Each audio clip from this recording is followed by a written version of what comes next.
Story 1. I don't talk about this much. Actually, I try not to think about it at all. Because every time I do, it makes my skin crawl.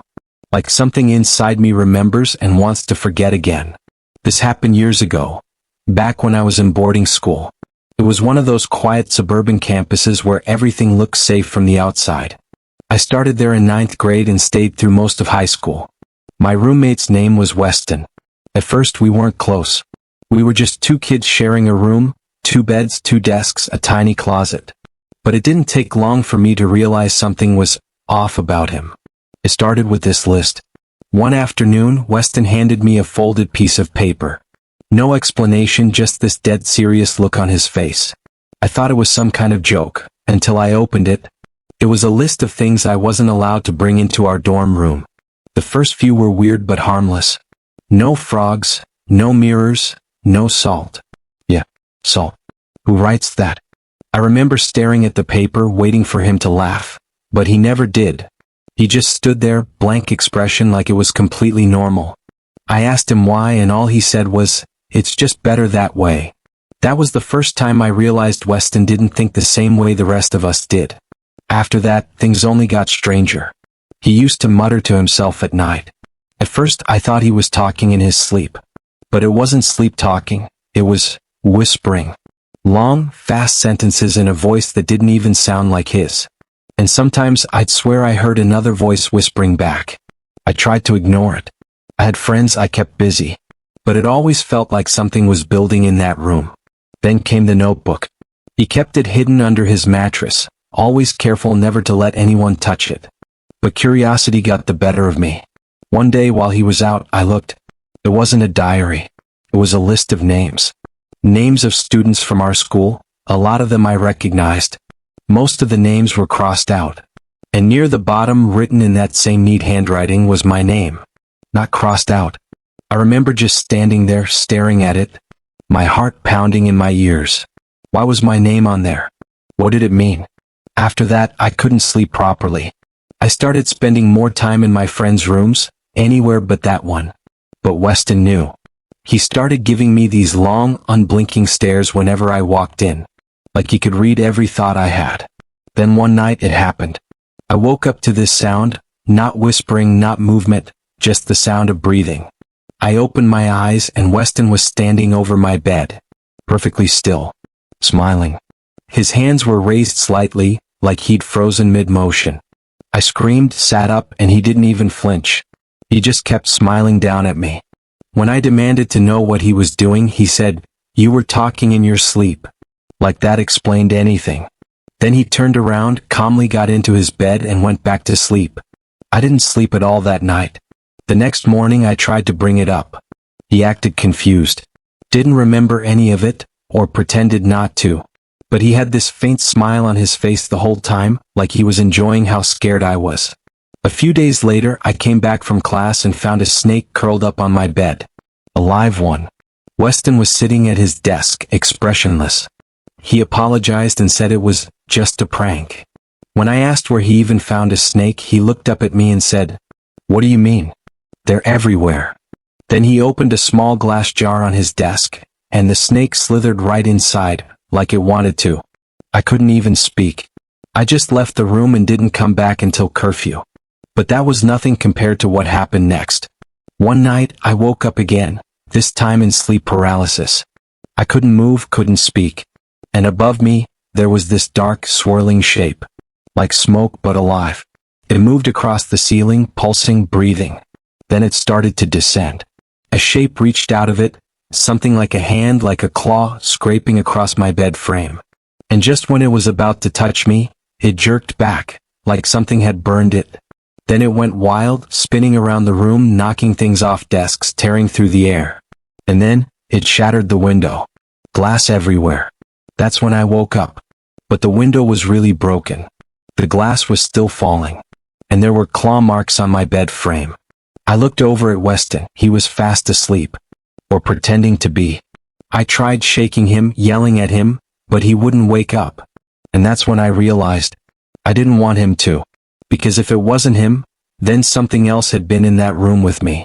Eventually, one of the RAs heard the noise and came to check. They moved us out, told me to stay in another dorm for the night. I thought it was over. But the next morning I woke up freezing.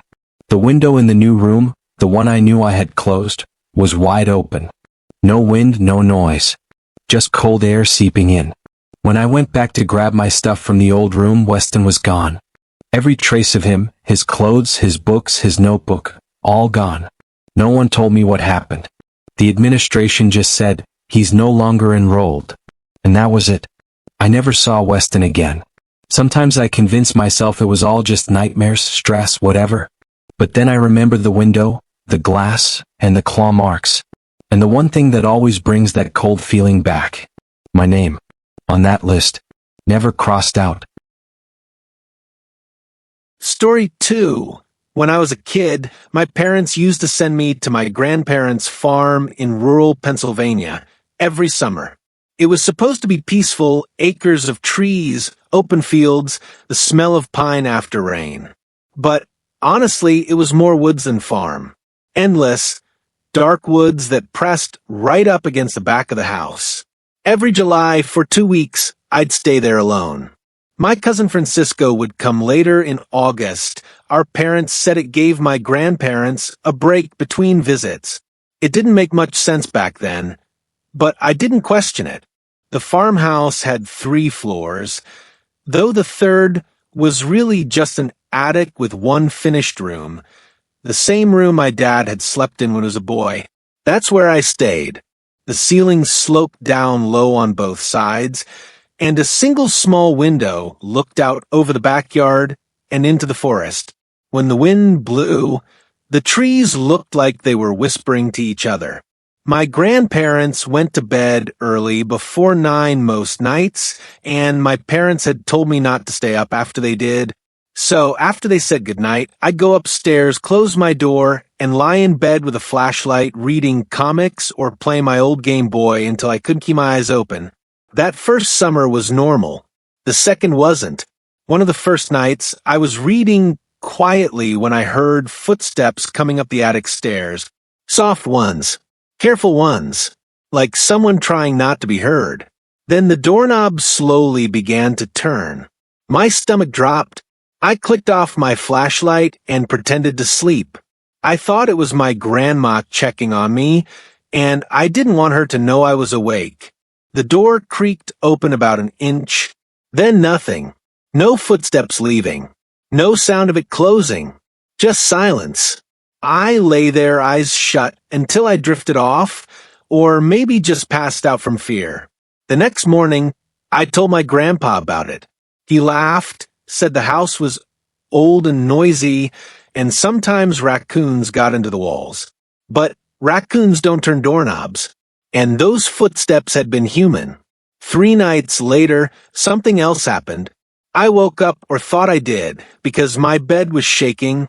At first, I thought it was a dream. But then I saw it. A dark figure standing at the foot of my bed.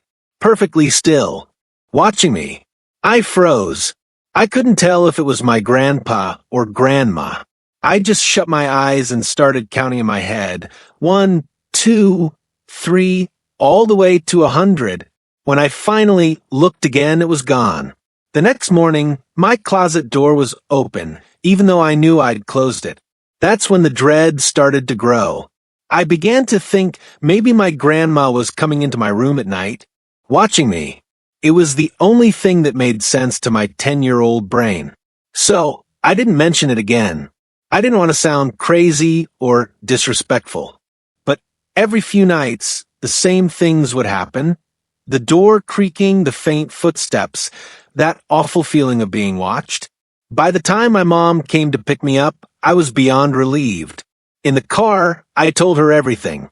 She laughed, said her mom never left bed after she fell asleep. Old houses make weird sounds, she said. Francisco never complained when he stayed there. That made me feel stupid, like I'd imagine it all. The next year, they sent me back again. And the same things happened. I never saw a face, never heard a voice. Just that slow turning of the doorknob, the shape at the foot of the bed, the sound of breathing that wasn't mine. Eventually I got older. My parents stopped sending me. I told myself it was just childhood fear. Then, years later, both my grandparents passed away within weeks of each other. At their funeral, I saw Francisco for the first time in years. We were both adults now, awkwardly making small talk. The only thing we had in common was that old farmhouse. So I brought it up. I told him about the footsteps, the figure, the closet door, even my dumb theory that it had been Grandma. He didn't laugh. He just stared at me, blank-faced, and said, "That's nothing. That thing used to touch me." I felt my stomach twist. He went on to explain in this calm, flat voice that every few nights something would stand at the foot of his bed too. But it didn't just watch him. It would sit down. He could feel the mattress sink. Then he'd feel fingers tracing his face, rough and dry, sliding across his skin. Sometimes it would grab his wrist and hold it until it let go. I whispered, "How do you know it wasn't Grandma or Grandpa?" He looked at me like the answer was obvious. Because their hands weren't rough, he said, "This felt like sandpaper." He said he told his mom, my aunt, many times, but she didn't believe him. She got angry, told him to stop making up stories. So he stopped. He learned that if he kept his eyes closed and didn't move, it would eventually go away. Listening to him describe that was worse than any ghost story I'd ever heard, because it confirmed everything I'd experienced and made it so much darker. We didn't talk about it again. Neither of us wanted to. But every now and then, when I close my eyes, I remember the way that doorknob turned, the way the silence pressed against my chest after the footsteps stopped.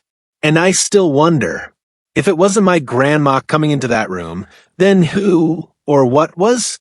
Because if Francisco was right, and that thing had rough, scratchy hands, then maybe it wasn't something that ever left that attic. Maybe it's still there, waiting for the next kid to stay the summer.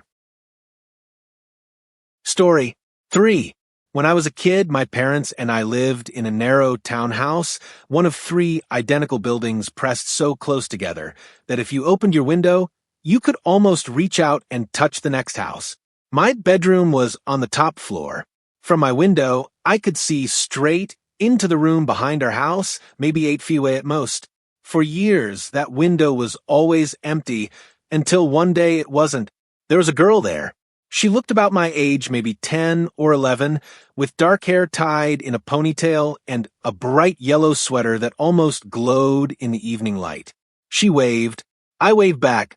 Then she stepped out of view. After that, she was always there. Every afternoon, right after I got home from school, she'd appear at her window like she'd been waiting for me, always smiling, always in that same yellow sweater. We made up little games. She'd hold up drawings, and I'd guess what they were. I'd show her my homework, and she'd give me a thumbs up or down. Sometimes I'd open my window and try to talk to her, but she'd never open hers. She'd just smile and tap her ear like she couldn't hear me.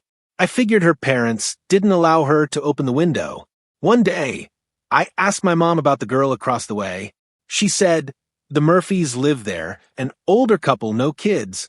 I told her, she must be mistaken, that they had a granddaughter who came to visit. My mom just shrugged and said maybe they did.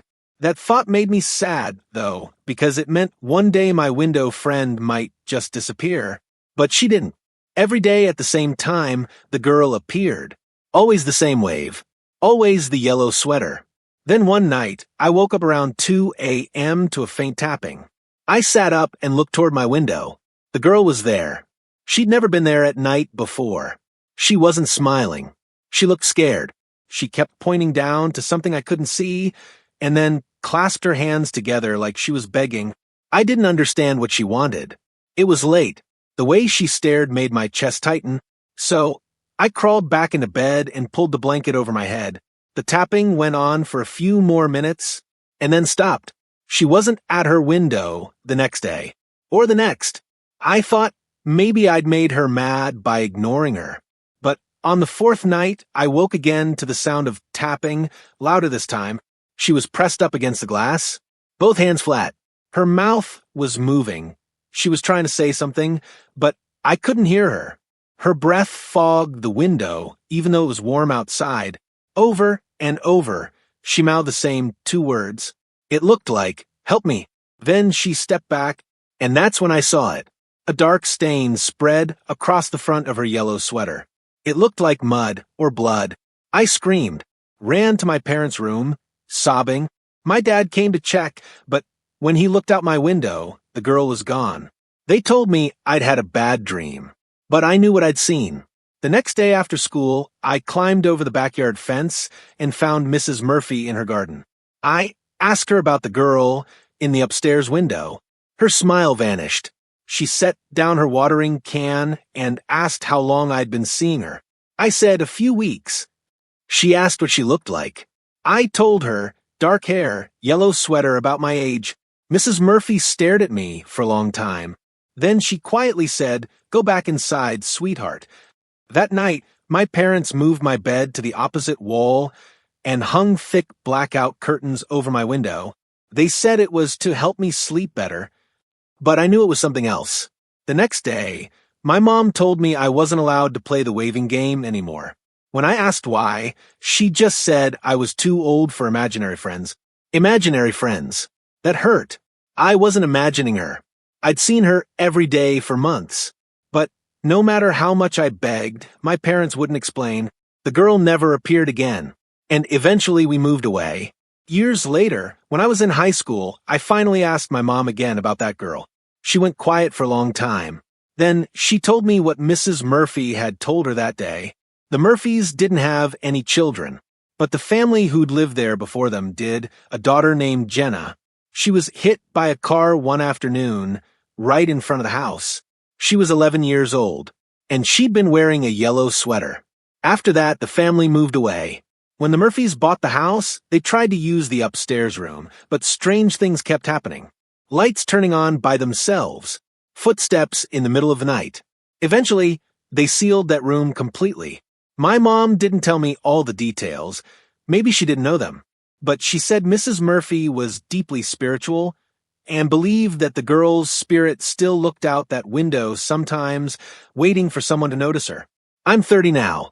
I live in a house with no windows facing anyone else's. That's not an accident. I've developed a kind of phobia, not just of windows, but of seeing someone through them. Sometimes, though, I still dream about her. In the dream, she's standing in that window.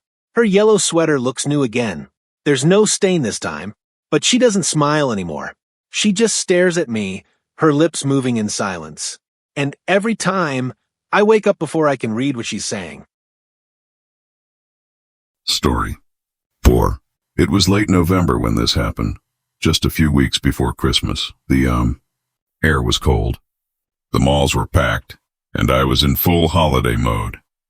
I've always loved Christmas shopping. The lights, the music, the cinnamon-scented air, all of it. So that night, I decided to head to the Walden Galleria Mall in Buffalo to get a head start on gifts. I'd already been walking around for hours, juggling bags from Victoria's Secret, Zara, and Sephora. I got some things for my parents and my brother, and a few things for myself, because, well, self-care. Eventually, I was exhausted. I found one of those benches near the giant Christmas tree the mall puts up every year, you know, the one that practically touches the ceiling, and sat down to rest for a bit. That's when this man sat beside me. He was older, maybe mid-60s, thin, with a white beard that instantly made me think Santa Claus. But retired and tired. He gave a soft laugh and made some harmless joke about the crowd, and I smiled politely. He didn't seem threatening, just talkative. He told me he'd been coming to this mall since the day it opened, and how it made him sad that malls were dying out. Then he looked at me and said, "You look just like my daughter." Before I could even respond, he pulled out his phone and showed me a photo of a young woman. But she looked nothing like me. Different hair color, different everything, and she looked young, maybe 16, while he looked old enough to be her grandfather. Something about it felt off. but I didn't want to be rude. After a minute or two, I stood up, said a polite goodbye, and walked away, relieved to be heading toward the exit. Outside, the parking lot was nearly empty. I got to my car, loaded up my shopping bags, and started the 10-minute drive home. My brother, Cody, was out with his friends from the University of Buffalo, and I knew I'd be alone that night, which wasn't unusual. Our house sits in this small cul-de-sac, 3 big houses surrounding a round patch of trees and grass. When I turned in, the headlights swept across the yard, and that's when my phone buzzed. AirTag found moving with you. At first I thought it had to be a glitch, but my heart started pounding anyway. I'd heard of women finding AirTags hidden on their cars or in their belongings, and it always ended badly. So instead of pulling into the driveway, I looped around the cul-de-sac and parked down the street. Then I used my phone to make the AirTag play a sound. I expected it to come from outside the car, maybe the bumper or under the wheel. Well, but no, the faint beeping was coming from inside one of my shopping bags. My hands were shaking when I reached in, and there it was, a small white Apple AirTag, sitting at the bottom of my Sephora bag. I felt like I was going to throw up. Without thinking, I rolled down my window, chucked it into the bushes, and sped straight home. I ran inside, locked every door, and called Cody. He was half drunk but immediately serious when I told him, "If anyone shows up, don't open the door. I'll be home soon," he said. That line alone made my stomach twist.